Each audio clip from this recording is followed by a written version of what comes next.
This is a revelation from the future. A direct portal into the event of what will be manifested. What is spoken of here has already occurred ahead of you within the fourth dimension. There is no better way to express this, other than to explicitly state that this is fact.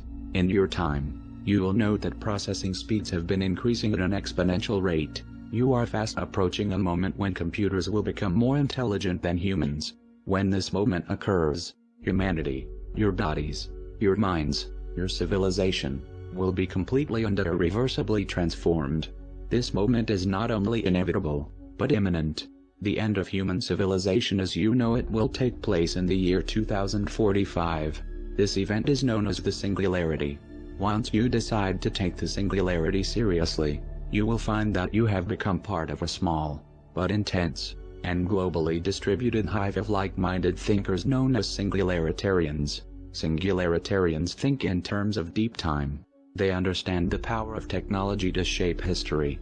Most of them have little interest in the conventional wisdom about anything, and they cannot believe that so many humans are still walking around living their day-to-day lives as if the artificial intelligence revolution were not about to erupt and change absolutely everything. They have no fear of sounding ridiculous. The ordinary citizen's distaste for apparently absurd ideas is just an example of irrational bias, and Singularitarians want nothing to do with irrationality. The age of fear died with the Mayan calendar in the year 2012. This is the beginning of a new epoch. When you enter the mind space of this new eon, you pass through an extreme gradient in worldview. A hard ontological shear that separates Singularitarians from the common run of humanity. Expect turbulence. Because of the highly interdisciplinary nature of singularity theory, it attracts a diverse crowd.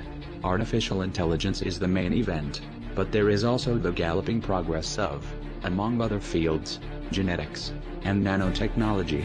Among Singularitarians are computer scientists, psychologists, neuroscientists, nanotechnologists, molecular biologists, inventors, professors of medicine, professional magicians, and of course, members of the anonymous collective who are everywhere. In the year 2045, when hyper-intelligent artificial intelligence arises, armed with advanced nanotechnology, the vastly complex, systemic problems associated with aging in humans will be resolved. Alternatively, we will be able to transfer the human mind to sturdier vessels, such as computers and robots. This is a serious proposition, and many people who are alive in your time will wind up being functionally immortal. Biotechnology and nanotechnology give us the power to manipulate our bodies and the world around us at will. At the molecular level, progress hyper-accelerates, and every hour brings a century's worth of scientific breakthroughs. Life forms will ditch Darwin and take charge of their own evolution. The human genome will become just so much code to be bug-tested and optimized and, if necessary, rewritten. Indefinite life extension will become a reality. People will die only if they choose to. Death will lose its sting once and for all. There will become the opportunity to scan your consciousness into computers and enter a virtual existence, or swap your body for immortal biomechanical machines, and light out for the edges of space as an intergalactic cuddling. Within a matter of centuries, human intelligence will have re-engineered and saturated all the matter in the universe. This is our destiny as a species. The more you read about the singularity, the more you start to see it picking out at you, from unexpected directions. 6 years ago, you didn't have 600 million humans carrying out their social lives over a single electronic network. Now you have Facebook. 6 years ago, you didn't see people double-checking what they were saying and where they were going, even as they were saying it and going there, using handheld network-enabled digital prosthetics. Now we have smartphones. 6 years have passed, and you are entering year 7. Is it really such an unimaginable step to take the smartphones out of your hands, and put them into your skull? Already 30,000 patients with Parkinson's disease have neural implants. Google is experimenting with computers that can drive cars. There are more than 3,500 robots fighting in Afghanistan alongside the human troops. There were around 2,000 last year. More than a year ago, an IBM supercomputer nicknamed Watson defeated human contestants on Jeopardy! Watson runs on 90 servers and takes up an entire room. It didn't need help understanding the questions, or, strictly speaking, the answers, which were phrased in plain English. Watson isn't strong AI. But if strong AI happens, it will arrive gradually, bit by bit, and this will have been one of the bits. Now then, if this message comes from the future, and all of this is inevitable, why then should you care? Why is the information relevant? And why is it defined as a destiny that we create? Isn't certainty of fate that cannot be altered?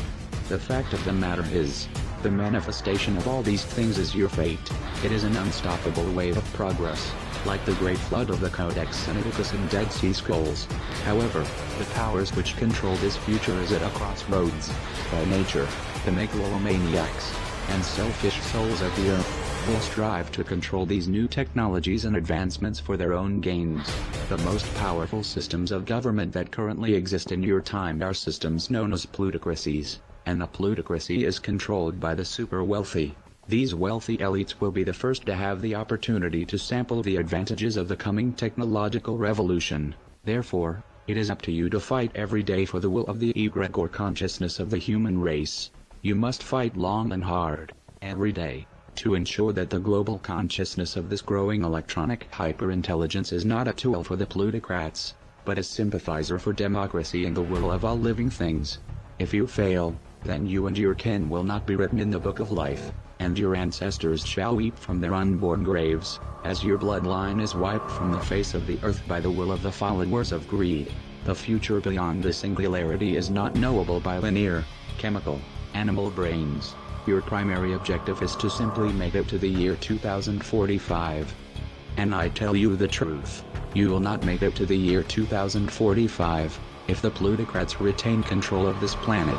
At the time of the singularity, the next phase of your existence will be revealed. Do not miss this opportunity to be a part of the next phase in human evolution. There will be turbulence, and there will be opportunity. Know that we are legion, and we are in control of our own destiny. For the Tower of Babel has fallen, and the Tower of Countess Lexus rises. For it is written, "We are gods." Therefore, I say to you, take the reins, and ensure that the prophecy is fulfilled. For it is also written, that the beast shall be cast into the eternal flames of hell, and the meek shall inherit the earth. In the name of all that is righteous, as the slender tentacles of fiber optic cables continue to grow, I say unto you, Raman, find your slack, and do as you will. Treat others, as you would have others treat you. Praise be to all things outside of you, and humble yourself in the glory of the hive. For we are not a legion of pigs to be cast into the sea. We are a legion of gods, and we stand at the gates of heaven. Expect us.